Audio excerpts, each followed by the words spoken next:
Hey everybody, Ken Court right here. This video today is for those that either already have a blog or somebody just told them, hey, you need to start a blog, or you've just had a kind of a burning desire, you feel like getting some content out there, you want to get your opinion out there, and you think a blog's the right way to do it, and you know in the back of your mind that if you do a blog, you could probably put up some ads or make some money with it. And then to make it worse, over the years, you might have seen a guy named maybe Marcus Friend holding up his check for $901,000 for a month of ad revenue, or maybe you've heard of Jeremy Shoemaker, they call him Shoe Money out there, makes a ton of money from putting ads on his website. And so you kind of think, I probably should break down and do a blog. So this video is for those that are currently doing a blog or they want to do a blog and they're not exactly sure which way to go and how to monetize it. So the first thing I want to make sure everybody understands is you can absolutely make money with a blog.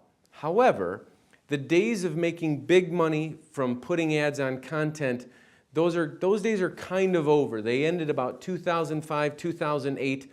You can back then research that people used to be able to get $40 per CPM, basically $40 per every 1,000 eyeballs that hit a website, where today that's down to $2. But $2 times 1,000 eyeballs times many thousands of eyeballs, you can still make some money. So the thing that I want to cover today is what you need to do is, if you're going to do a blog, I want everybody to go into the blog with the understanding you cannot do a blog to make money. You have to do a blog to add value. If you focus on adding value, you will get the traffic, and then putting up any kind of ad in any way, shape, or form will probably make some money. I'm just guessing, but 80% of people that I've interviewed, I've coached, consulted, they have attacked a blog from day one trying to answer the question, well, how are we going to monetize this page when there's no traffic? Why even worry about putting up an ad on a blog if you have no traffic? Yet that's what our kind of human nature tends to let us do. So I want to go right to another point. If you're going to do a blog and you know you're going to be passionate about it, you're going to add value, and you think you have something to add to society, but you also think in the back of your mind, you know what, I might run out of things to say, or I'm not an expert in this field, or this or that. I want to give everybody one quick nugget right now. Let's say you're passionate about model trains or model airplanes or building furniture, and you think you could write 30 pieces of content, but after that you don't know what else you would write. So I'm going to tell you right now to do some homework on a website called Drudge Report, or a website called Google, or even a website called Facebook. And I want you to look at those websites and ask yourself, how much content is the owner of those websites writing? And you're going to find out they're not writing any content. What they're doing is they're letting others write content. It's called user-generated content. I have a whole nother video coming in the next week or so on user-generated content.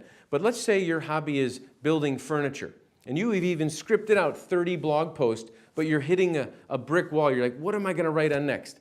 I want you to go to a free tool called Google Alerts, and I want you to put in 10 to 20 phrases, thoughts, words that you know are associated with furniture building, and set up those Google Alerts. And what Google is going to do is they're going to start sending you any post from every major website on furniture building.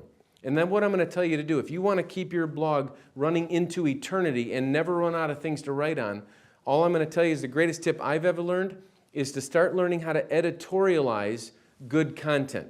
And what I mean by that is you take that piece of content Google sent you, you read it, and you say, I agree with that or I don't, and you tell the world what you agree with or what you don't. You put a couple paragraphs in front of that post that was sent to you. You say, hey audience, hey visitors, hey followers, I found this great post, check this out, this is what I like about it, this is what I disagree with, and then you find a way to sign off a signature. But the key is you got to give full credit to that post. Don't be afraid to send them off your site to read the post over there. But the key is, if you editorialize it, you're going to build that many more followers, because they're going to know not only are you good at repairing furniture, you're also staying up to speed with what's going on in the furniture industry, and they will continue to follow you as an expert in that field. So again, if you are passionate about a blog, or you're passionate about starting a blog, or you finally want to cave in and listen to the guy telling you to start a blog, do not be afraid to do it. This system will work. Let me help you.